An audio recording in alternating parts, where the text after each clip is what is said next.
Mazmur 132 ayat 1 sampai 5. Sampai kita lompat ayat 11 sampai ayat 17. 3, 2, 1. Nyanyian siara.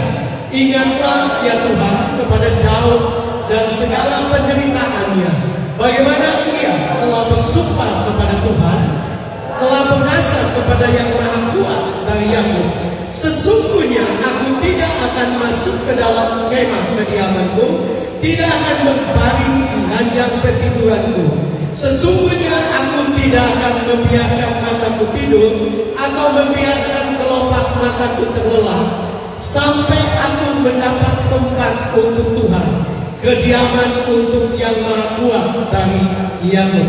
Kita lompat ayat 11. 3, 2, 1. Tuhan telah menyatakan sumpah setia kepada Daud. Ia tidak akan memungkirinya.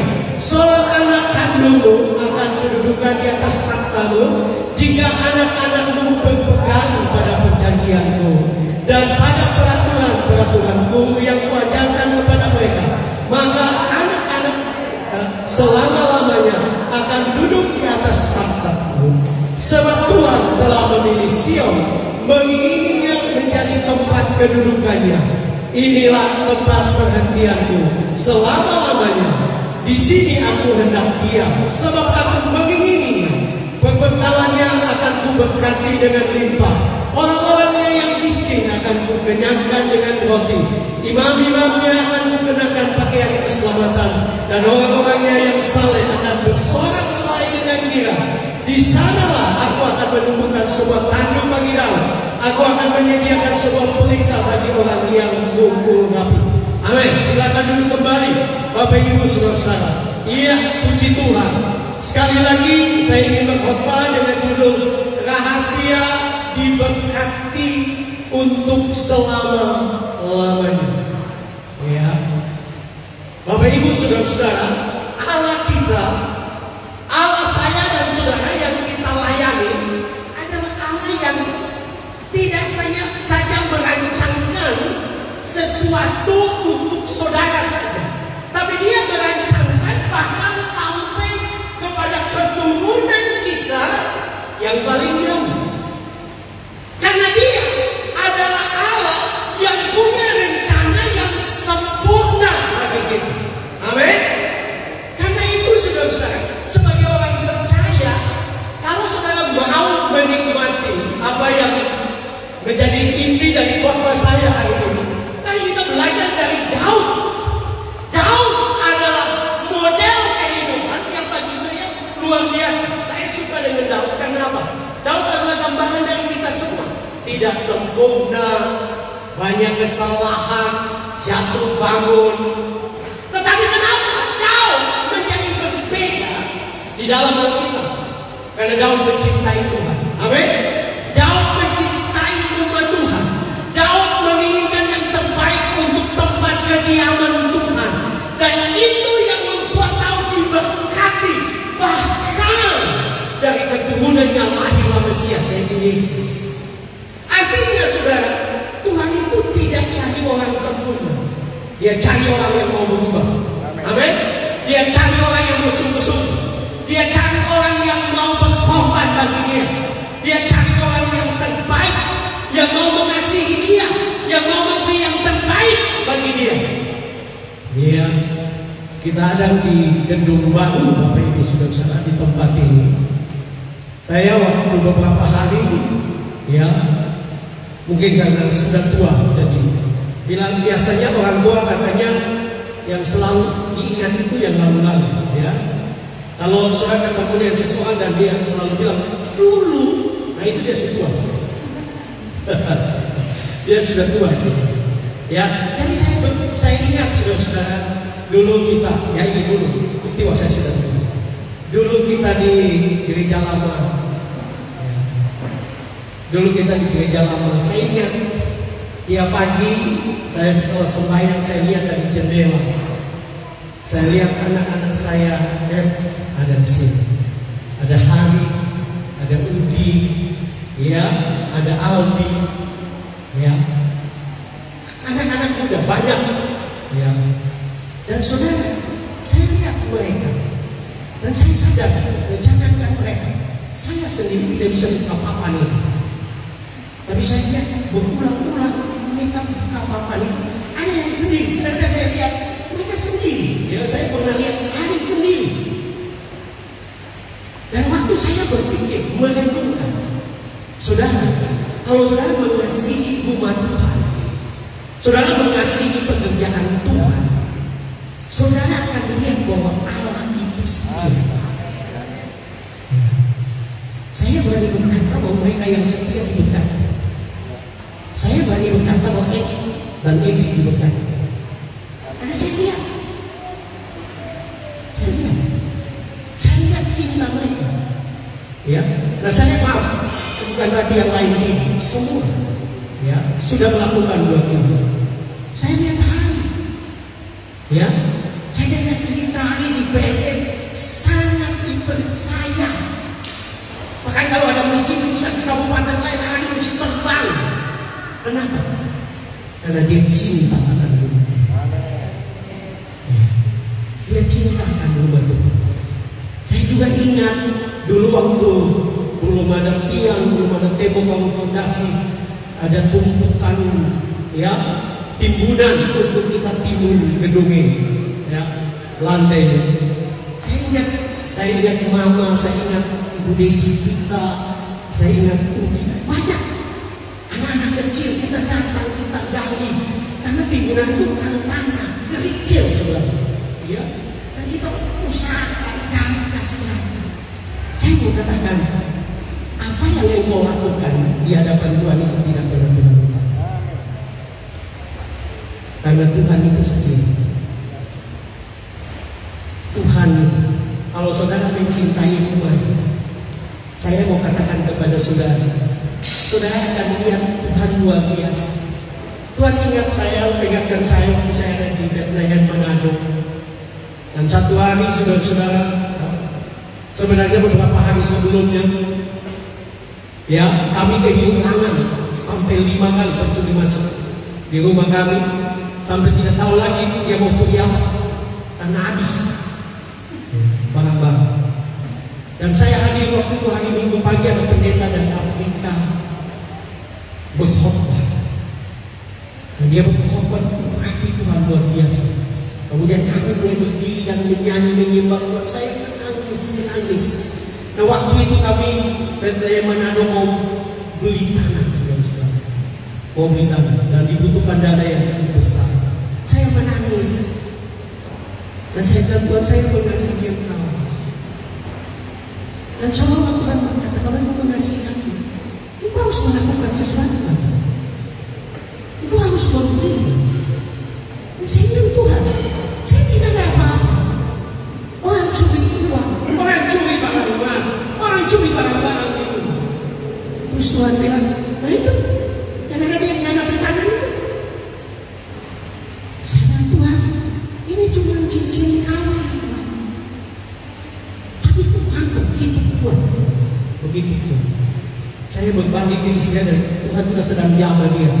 Dan saya bilang, Tuhan bilang, buka cincin kawin, kasih buat Tuhan. Dan hari itu kami kasih cincin kawin. Dan saya mau katakan kepada saudara, setelah itu beberapa waktu kemudian Tuhan kasih saya rumah di mana.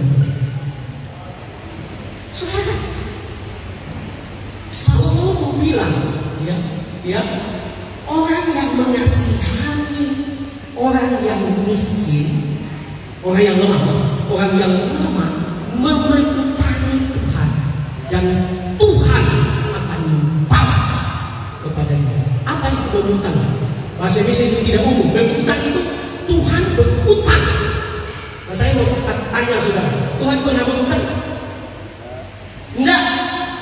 Kalau saudara beri bagi Tuhan, saudara mengasihi pekerjaan Tuhan, mengasihi rumah Tuhan, saya mau katakan, kalau engkau sungguh-sungguh percaya, Tuhan tidak pernah berutang. Dia buktikan itu kepada Daud. Daud mengasihi Tuhan. Daud bilang dia tidak bisa meletakkan kepala kalau Tuhan belum punya tempat kediaman. Dia sadar bahwa Tuhan itu lebih penting dari semua. Dia tidak mau menikmati istana yang indah kalau tabut Tuhan ya tidak ada di tempat yang spesial. Itu sebabnya kalau saudara baca Alkitab, Daud ingin membangun rumah Tuhan. Dia ingin membangun rumah bagi Tuhan, dan ini luar biasa. Dan akhirnya saudara tahu dia diberkati. Dia menjadi raja yang besar. Dia menjadi raja yang sangat terkenal di antara bangsa Israel. Bahkan sampai sekarang orang Yahudi masih menghormati Daud. Saudara lihat, perhatikan. Bendera Israel itu bintang Daud. Itu lambang kebanggaan. Kenapa? Karena Daud mencintai Tuhan. Kalau saudara ingin lihat hal-hal yang dahsyat di depan saudara, lakukan buat Tuhan. Amin. Lakukan yang terbaik buat Tuhan. Pelayanan yang terbaik, memberi yang terbaik. Karena saya percaya Tuhan tidak pernah berutang. Tuhan itu setia. Tuhan itu baik. Tuhan itu luar biasa. Nah, Bapak Ibu Saudara, ada dua hal yang kita bisa belajar dari firman Tuhan pada pagi hari ini. Yang pertama, kasih diberkati selama-lamanya adalah mendahulukan tempat kediaman Tuhan. Ya. Saudara, ini yang Tuhan mau. Kalau saudara baca tadi dari ayat yang kedua, ya, sampai ayat yang kelima, tadi kita sudah bacakan. Saudara melihat di situ bahwa Daud berkata, ia berkata, ia telah bersumpah. Kata sumpah, ya Bapak Ibu Saudara, itu berasal dari kata Ibrani syabah. Syabah itu adalah bukan sekedar sumpah, tapi suatu ikrar, suatu janji yang betul-betul dia lakukan, dan dia tidak sekedar. Kebanyakan kita suka janji, tapi kita seringkali tidak menepati janji ini. Tapi Daud bukan saja berjanji, tapi dia mengikrarkan itu sungguh-sungguh. Dia melakukan itu sungguh-sungguh. Bahkan di ayat lain yang kata syabab adalah kujanjikan dengan sumpah. Jadi Daud berjanji dan bersumpah untuk menyediakan tempat kediaman bagi Tuhan. Dia mau memberikan yang terbaik. Kalau saudara baca sesudah Daud, Salomo kemudian yang membangun, dan Salomo melakukan karena Daud sudah menyediakan semua. Daud menyediakan emas. Bahkan Alkitab mengatakan emas di Israel itu lebih banyak dari batu. Saking banyak. Dia menyediakan batu-batu permata, semua yang terbaik. Daud, dia tidak diizinkan untuk membangun karena tangan-tangannya penuh dengan darah, tapi dia menyediakan yang terbaik. Dan saudara, saya mau katakan Tuhan senang dengan itu. Ya. Saudara, saya waktu siapkan khotbah ini,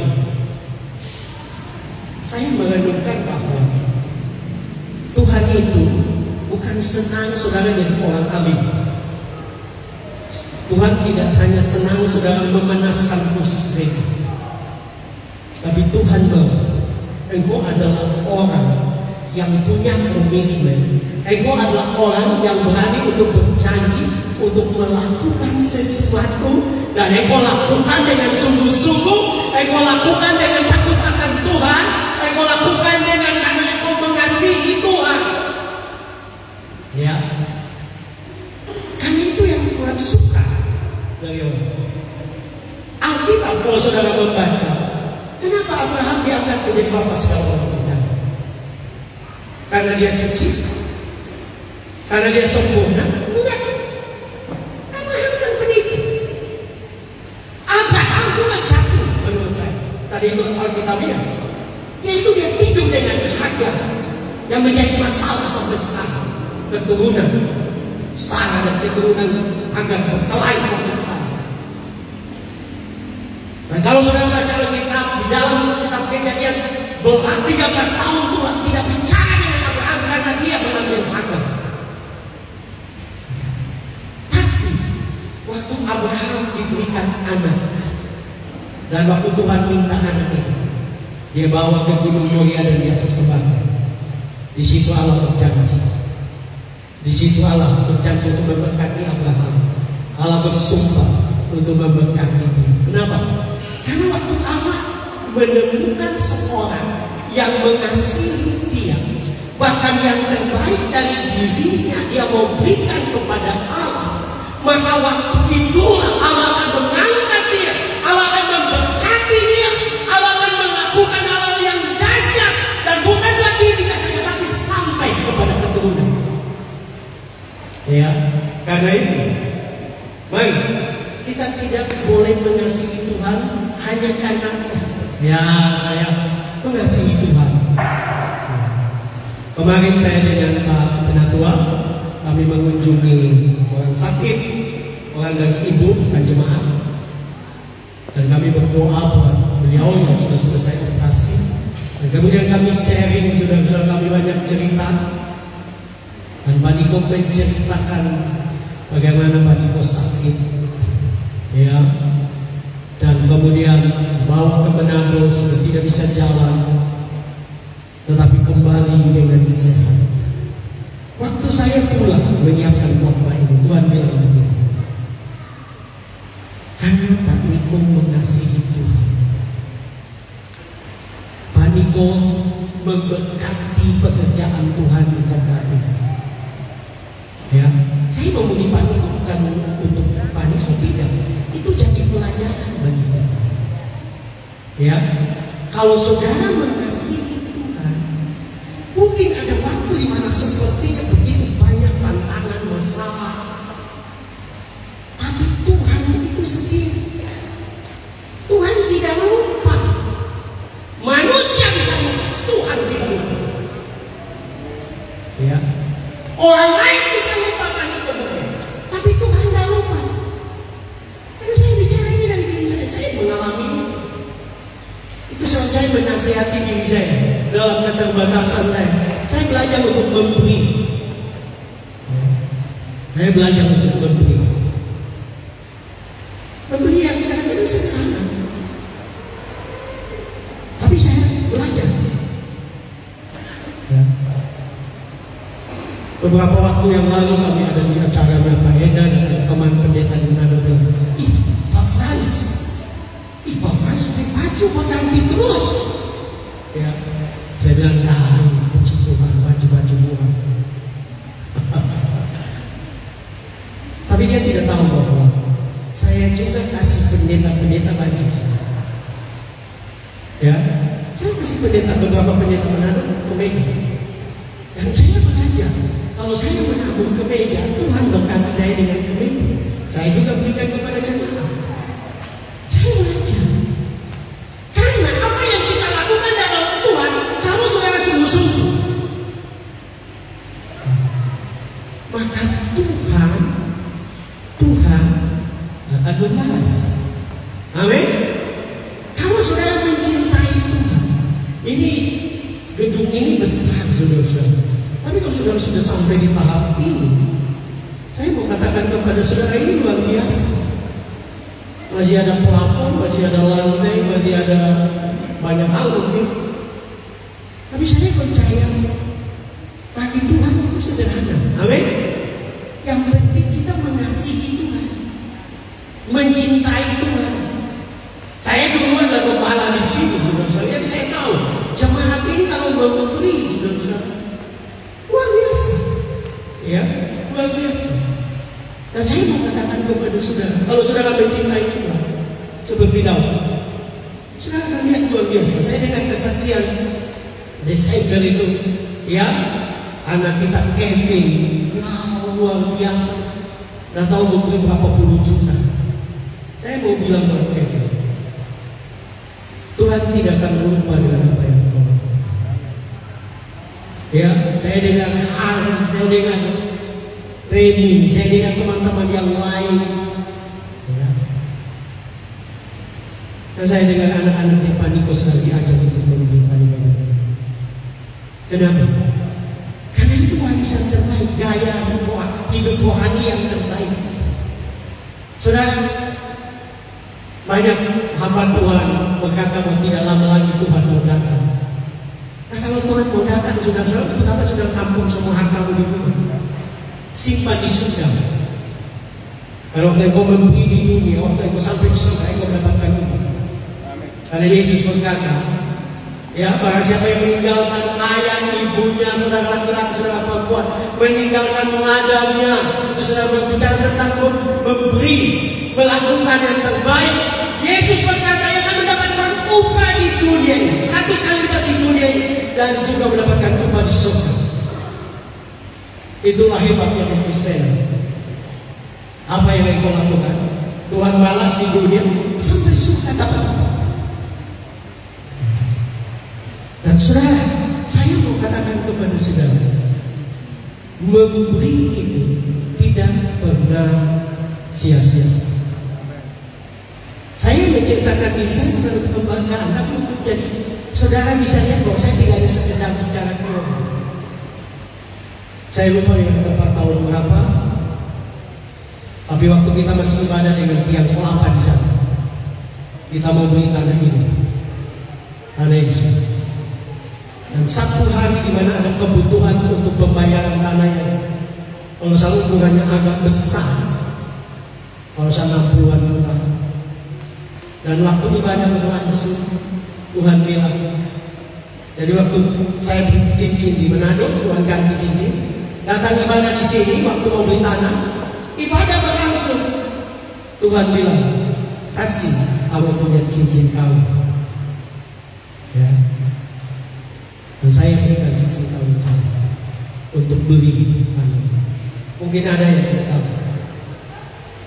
Dan kami sempat tidak pakai cincin kawin.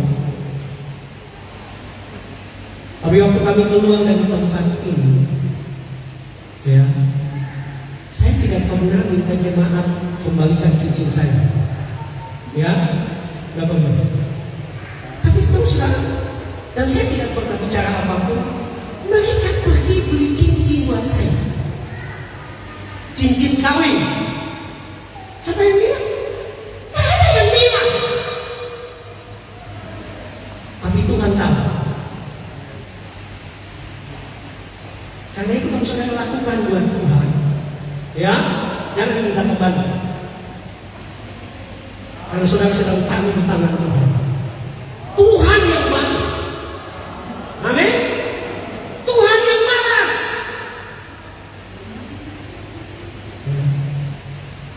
Dan minta maaf, salah satu cincinnya Bunda taruh di meja hilang cincin. Apakah saya tidak pakai cincin? Sudah lihat saya pakai 2 cincin sekarang. Karena Tuhan yang balas. Tuhan yang balas. Kita melakukan itu untuk Tuhan. Ya, saudara membuat apa-apa di gereja ini untuk Tuhan, bukan untuk gembala, bukan untuk Pak Niko, bukan untuk siapa-siapa, untuk Tuhan. Jadi manusia bisa lupa, tapi Tuhan tidak lupa. Dan saya ingatkan Pak Niko, kalau satu waktu dilupakan, jangan minta kembali. Ya, apa yang Pak Niko lakukan? Karena Pak Niko sedang melakukan buat Tuhan. Ya, kenapa coba? Belajar dari Daud.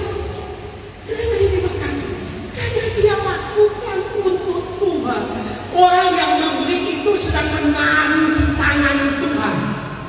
Ya, kalau saudara taruh di tangan Tuhan, kemudian saudara kecewa, saudara minta kembali, minta ampun Tuhan ya. Jadi dulu tuh mana kasih siapa dah?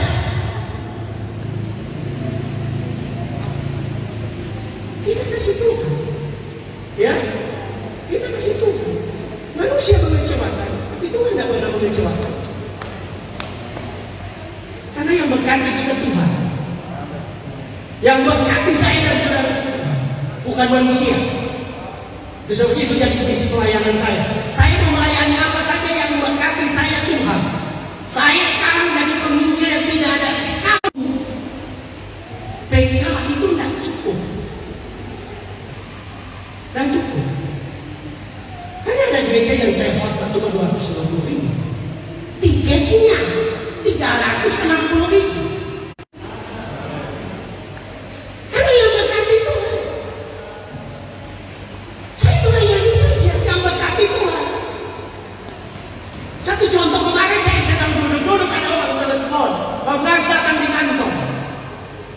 Dan datang habis sharing doakan, habis doakan amplop. Dan waktu saya buka 1 juta, saya, Soto Makassar, saudara, cuma beberapa menit saya sharing, saya doakan, ya. Jadi, saudara, layani Tuhan, saya bikin yang terbaik buat Tuhan. Angkat mata kepada Tuhan. Manusia ini mengecewakan, tapi Tuhan tidak. Jangan ingat kalau sudah beri. Lakukan yang terbaik. Saudara akan lihat Tuhan itu dahsyat. Tuhan itu dahsyat. Kenapa saya bilang begitu? Karena saya tidak diberkati, saya diberkati. Ya. Saya diberkati. Apa tidak diberkati? Saya diberkati. Sudah lihat penampilan saya lebih baik dari dulu. Nah, bukan maksud saya, tapi ini kesaksian hidup. Kalau saudara mendahulukan Tuhan, jangan pernah takut. Mungkin kalau saudara bilang, Pak Frans kan jadi dosen di Manado. Maaf, tidak mengecilkan. Semua orang juga tahu. Di Manado mahasiswa cuma 1 kelas, 2 orang, 3 orang. Mahasiswanya cuma, kalau semua mungkin yang lalu sampai belasan, tapi kelihatan semester ini tidak sampai belasan. Mahasiswa di bawah belasan, dosennya belasan. Saudara bisa bayangkan? Dan kita kerja bakti di Manado. Tapi kami percaya bahwa Tuhan yang memberkati kami, bukan pelayan. Hati-hati, jangan memilih pelayanan karena cari berkat, itu motivasi yang salah. Lakukan yang terbaik. Lakukan yang terbaik. Adik-adik yang masih kecil melayani Tuhan, mungkin orang lupa saudara, tapi Tuhan tidak lupa. Tuhan itu setia, Tuhan itu baik. Nanti saya minta saudara-saudara yang sudah melihat kebaikan Tuhan, coba balik di belakang, kau lihat dulu.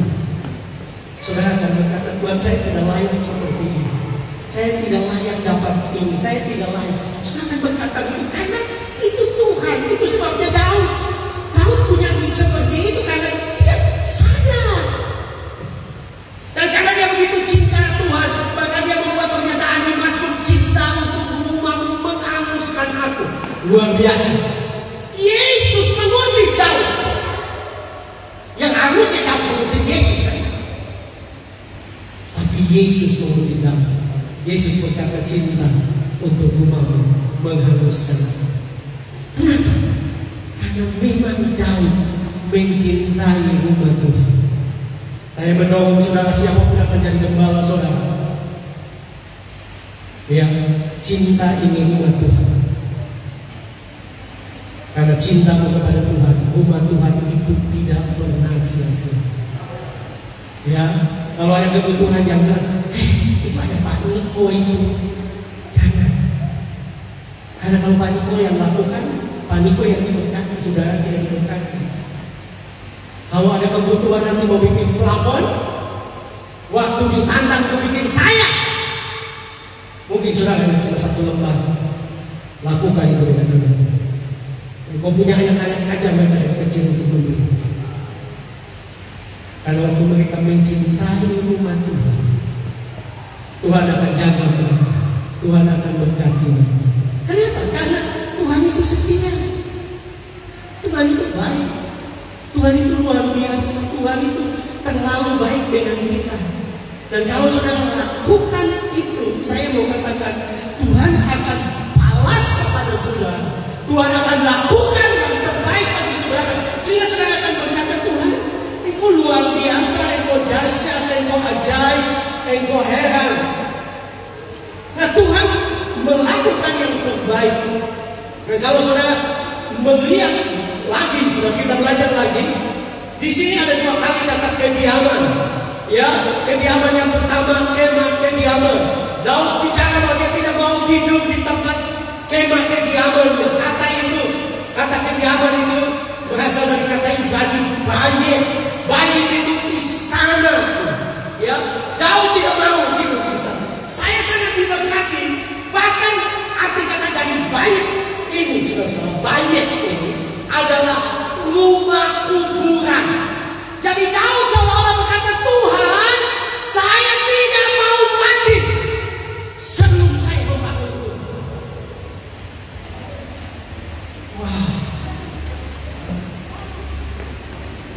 Dia punya komitmen luar biasa. Sampai dia katakan ini, saya tidak mau mati, saya tidak mau ada di rumah pertumbuhan sebelum rumahku selesai. Ya, sebelum rumahku selesai. Saudara boleh bersumpah seperti Daud, Tuhan, sebelum ini gedung gereja ini selesai secara sempurna, saya tidak mau mati. Lakukan itu dengan iman. Lakukan itu dengan iman. Maka saya percaya Tuhan sendiri yang akan membalas.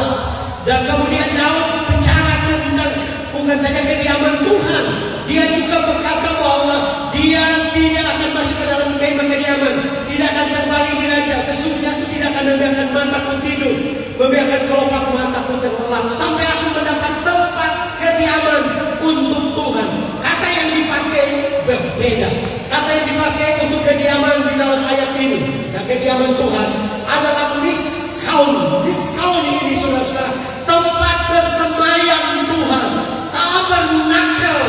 Dia berdoa, dia rindu, dia mengikrarkan, dia bersumpah, Tuhan, sebelum saya mati, saya mau Engkau punya tempat kediaman, Engkau mendapatkan tabernakel. Itu sebabnya Daud diberkati. Daud diberkati. Saudara kalau tahu kisah Daud ingin membangun bait Allah, saudara akan menemukan bahwa Tuhan itu kaget dengan Daud. Kenapa? Karena ide bangun bait Allah itu bukan ide Tuhan. Seringkali kita pendeta-pendeta suka bilang, saya ini bangun gereja ini ada Tuhan suruh. Daud bangun bait Allah bukan Tuhan suruh. Dia punya ide. Kalau saudara melihat di dalam 2 Samuel, ya saudara akan menemukan 2 Samuel 7 ayat 5 sampai 7. Di situ Daud berkata kepada Nabi Nathan, aku ingin membangun rumah kediaman bagi Tuhan. Dan Nathan bilang, lakukanlah apa yang engkau kehendaki. Kemudian Nabi Nathan keluar. Waktu dia baru saja keluar dari pintu istana, Tuhan bilang balik, katakan kepada Daud, beginilah firman Tuhan. Ya, 2 Samuel 7 ayat 57. Masakan engkau mendirikan rumah bagiku untuk kudiami? Aku tidak pernah diam dalam rumah sejak aku menuntut orang Israel dari Mesir sampai hari ini. Tetapi aku selalu mengembara dalam kemah sebagai kediaman. Selama aku mengembara bersama seluruh orang Israel, pernahkah aku mengucapkan firman kepada salah seorang hakim orang Israel yang kuperintahkan mengembalakan umatku Israel? Demikian, mengapa kamu tidak mendirikan rumah bagiku, rumah dari kayu aras? Tuhan bilang dia tidak pernah perintah, dia tidak ingin. Tapi karena Daud cinta Tuhan, karena Daud mengasihi Tuhan, karena Daud mau lakukan yang terbaik, dia mau bangun baik Tuhan. Dan sudah lihat, Daud itu sekali, wow, luar biasa. Daud punya ide. Sudah ada kemah suci. Waktu dia mau pulang tahun perjanjian dari rumah Obed-Edom, dia tidak masuk. Alkitab mengatakan dia tidak masukkan di kemah suci. Dia membangun apa yang disebut kemah Daud. Ya, dia membangun kemah khusus untuk tahun perjanjian, bicara tentang kehadiran Allah. Dan Amos saudara menubuatkan, yang pendeta Krismanus sama bilang begini, Tuhan sampai kekurangan ide sampai pakai ide Daud. Dalam kitab Amos, Tuhan berkata beginilah firman Tuhan, kemah kediaman, ya, kemah Daud akan dibangun kembali. Dan waktu pertemuan pemimpin-pemimpin gereja mula-mula di Yerusalem, mereka kembali mengangkat nubuatan itu. Sudah lihat, Krismanus sama bilang Tuhan sampai tidak punya ide lain, sampai pakai ide Daud. Ya, saya berharap jemaat-jemaat di sini selalu punya ide. Ya, ide itu Tuhan. Sehingga mungkin yang mengatakan, tapi Tuhan ingat, hei dulu yang bikin las besi ini siapa? Ide siapa? Yang bikin panggung ini siapa? Yang tata bunga ini siapa? Saya tahu Cimeme. Sampai Tuhan bilang, Kita belum mulai dia sedikit. Jangan jadi penonton. Kalau saudara selalu punya ide untuk tempat kediaman Tuhan, engkau bisa mati, tapi Tuhan ingat. Tuhan ingat. Lakukan yang terbaik. Lakukan yang terbaik. Karena Tuhan itu baik. Tuhan itu luar biasa. Tuhan itu dahsyat. Yang terakhir Bapak Ibu Saudara-saudara, ya, rahasia diberkati untuk selama-lamanya. Ya, kalau kita lihat di dalam ayat yang kita baca, rahasia diberkati. Yang kedua, rahasia diberkati selama-lamanya adalah Allah bersumpah setia untuk memberkati keturunan kita selama-lamanya. Ya, saya coba memperhatikan saudara-saudara, ini luar biasa. Kalau saudara lihat ayat 2, Daud bersumpah. Dia bersumpah untuk membangun tempat kediaman Tuhan. Dia sumpah. Ayat 11. Perhatikan. Ayat 11. Tuhan bukan saja janji bangun. Tuhan bukan saja janji berkati. Tuhan bersumpah setia. Ada kata setia. Jadi Tuhan punya janji, Tuhan punya sumpah buat engkau itu lebih daripada sumpah. Tuhan punya sumpah bagi saya dan saudara yang melakukan buat Tuhan itu lebih dari itu. Engkau hanya berjanji bersumpah, Tuhan saya mau bikin ini. Tuhan bilang, apa yang mau bikin itu kecil, aku akan bikin lebih besar gitu. Sehingga kita memberi buat Tuhan itu gitu. Padahal Tuhan akan kasih kita lebih banyak. Saudara-saudara dengan Tuhan, saya tidak layak. Saya tidak layak. Saya tidak layak untuk ini. Karena Tuhan itu baik, Tuhan itu setia. Dia cari orang-orang yang suka untuk memberi. Saya coba untuk melihat kata sumpah, katanya sama. Syabak. Diikatkan dengan sumpah, bersumpah dengan sungguh-sungguh. Tapi yang saya lihat adalah kata setia. Karena Tuhan menambah kata setia. Itu berasal dari kata Ibrani ehmed. Ehmed itu bukan saja setia, tapi dapat dipercaya. Saudara dapat mempercayai itu. Ya, saudara merindukan apa? Saudara dapat mempercayai Tuhan. Cinta Tuhan, lakukan buat Tuhan, beri buat Tuhan, layani Tuhan. Tuhan tidak melihat jumlah, ya. Jangan salah mengerti. Tuhan lihat hati. Itu sebabnya prinsip memberi dalam kekristenan itu adalah bukan berapa banyak yang engkau keluarkan, tapi berapa banyak yang tinggal di dompet. Ya. Jadi kalau saudara datang pagi ini dan di dompet cuma 5.000 dan saudara kasih, itu berharga. Tapi kalau saudara datang di sini ada 100.000, tapi saudara kasih 5.000, ya saudara yang menilai saya. Jangan salah. Artinya apa yang kita lakukan itu tidak pernah sia-sia. Tuhan itu sendiri. Saya teringat ada cerita saudara, waktu Coyogi membangun gereja terbesar di dunia, di gedungnya bernama Beautiful Gospel, terbesar di dunia. Waktu dia bangun itu pada tahun di mana Korea sedang krisis, saudara, bukan sedang baik-baik saja. Dan orang jemaat mulai memberi, dan pada satu titik mereka sudah tidak mampu lagi memberi, karena mereka merasa yang tinggal ini hanya untuk makan. Dan satu minggu pagi, Coyogi berdiri dan menantang untuk memberi pembangunan gedung gereja terbesar di dunia. Tidak ada yang bangun. Saudara, tidak ada yang bangun. Tapi mendadak ada seorang ibu tua bangun. Dia datang ke depan dan dia mengambil tempat makan wanita tua. Ternyata dia seorang pengemis dan menjadi jemaat di sini. Waktu semua orang melihat tempat makan wanita tua ini, mereka semua menangis. Dan semua jemaat berdiri dan mereka mulai memberi lagi. memberi dari segala kekurangan. Dan saudara tahu, Korea diberkati Tuhan, jemaat Chonok ini diberkati Tuhan. Kenapa? Karena mereka mengasihi Tuhan. Saudara, Alkitab penuh dengan cerita memberi. Saudara ingat bahwa Yesus berdiri di kotak persembahan.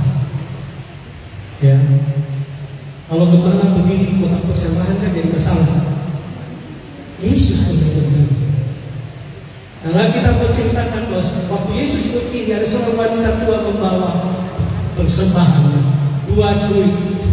2 duit itu diperkirakan sekarang 15.000. Ternyata itu makan siang dari wanita tua itu pada zaman Yesus. Yesus berkata bahwa wanita ini memberi lebih banyak dari semua yang memberi. Tapi saudara, ceritanya tidak berhenti sampai di situ. Seorang penginjil terkenal di bawah Tuhan ke surga, jalan-jalan di surga, jalan lihat rumah-rumah bagus, dan dia lihat satu rumah besar sekali. Dan dia bilang, Tuhan Yesus, siapa yang punya? Dia pikir mungkin dia punya rumah. Tuhan Yesus bilang, kamu lihat wanita tua di dalam Alkitab waktu saya masih ada di dunia, yang datang mempersembahkan 2 duit. Itu sekarang rumah yang dia dapatkan. Memberi bagi Tuhan tidak pernah sia-sia. Bahkan Alkitab mengatakan bahwa Tuhan bersumpah setia untuk memberkati keturunan kita. Ya, kemarin di ulang tahun Michelle, anaknya Ed dan Nancy, saya bicara tentang janji Tuhan untuk memberkati keturunan orang benar. Saudara, itu bukan sekedar janji, dan masuk itu ditulis oleh Daud. Dan faktanya Daud diberkati. Faktanya keturunan Abraham sampai sekarang diberkati. Kenapa? Karena mereka mengasihi Tuhan dengan apa yang mereka miliki. Yang terbaik mereka berikan karena mereka mengasihi Tuhan. Karena Tuhan itu baik. Karena Tuhan itu setia. Keturunan Daud diberkati. Ya, Pak Niko melakukan sesuatu, Pak Fauci, semua teman-teman, ya, yang ada di sini yang sudah melakukan buat Tuhan, orang muda, orang tua, waktu Eko lakukan buat Tuhan, percaya bahwa Pak Eko saja diberkati, keturunanmu diberkati, karena Tuhan itu baik, Tuhan itu setia, maka Dia akan tunjukkan. Orang Eko sungguh-sungguh, siapa yang tidak tinggalkan Tuhan, Dia akan tunjukkan waktu Eko masih hidup. Karena Dia baik. Saya akan menutup dengan kisah yang saya dengar langsung dari Pak Kerry Wangian. Waktu saya diminta untuk, memang bukan waktu peresmian rumah ini, sebelumnya saya sudah diminta untuk berdoa buat pembangunan rumah mereka. Mereka tidak ada dana. Mereka mulai bahkan dengan 11 juta kalau tidak salah. Ya. Tapi Pak Kerry bersaksi kepada saya, Pak Frans, saya belajar cinta Tuhan. Ya. Dulu waktu saya punya HP yang dulu saya ingat, saya Pak Niko punya, Pak Chris juga punya yang besar, Nokia yang besar, yang Nokia lempar sapi mati. Ya. Itu Nokia pertama paling canggih yang buka itu. Dia berkata waktu dia tahu tadi dia punya ini. Dia pergi ke satu kota, saya lupa dengan tempat. Ada seorang hamba Tuhan yang Tuhan bilang kasih buat dia. Dan dia ambil HP, zaman itu minimal. Kalau saya 20 juta punya. Dia kasih. Dan Tuhan berkati dia. Dan dia bersaksi. Satu waktu dia ada di satu gereja, saudara-saudara. Gereja itu sedang membutuhkan teh buat seluruh gereja. Dan saudara tahu apa? Tuhan bilang kamu kasih sama teh. Dan dia kasih sama teh. Dan dia bilang Tuhan itu setia. Pak Pendeta, saya bisa bangun rumah saya 2 miliar. Itu karena Tuhan. Kami tidak berbuat. Tuhan tidak pernah berutang. Kalau saudara cinta akan rumah Tuhan, cinta tempat kediaman. Sekali lagi ini bukan masalah jodoh, masalah hati. Hati yang mengasihi Tuhan, hati yang mau memberi. Saya suka dengan kata-kata dari Bapak mertua saya, Bapak Romo. Dia berkata bahwa ulang-ulang kita tidak bisa mengalahkan Allah dalam memberi. Saudara tidak bisa kasih kalah Allah. Dan dia tidak sampai beri, terlalu banyak. Engkau tidak bisa kasih kalah Tuhan. Kalau engkau memberi, Tuhan pasti akan membalas.